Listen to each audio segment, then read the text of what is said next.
Штипскиот дом на култура има вишок вработени, но му фалат работници. Ова институција на платен список има над 50 лица, но нема стручни соработници и кадар кој му е неопходен за вршење на дејноста.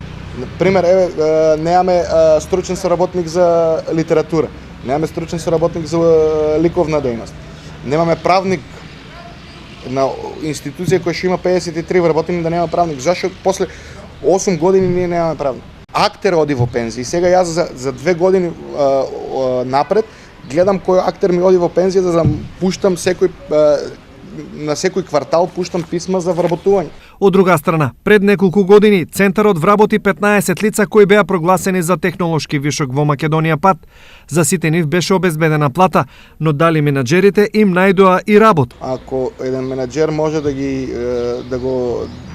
ги искористи, мислам дека може да си го најде секој од нив своето место.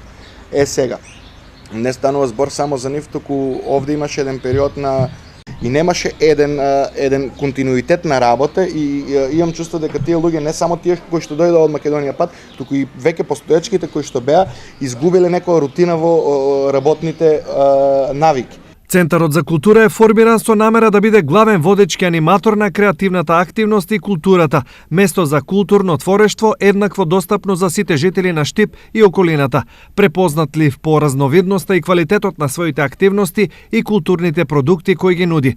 Наместо тоа, имаме зграда која се распаѓа и минимална активност.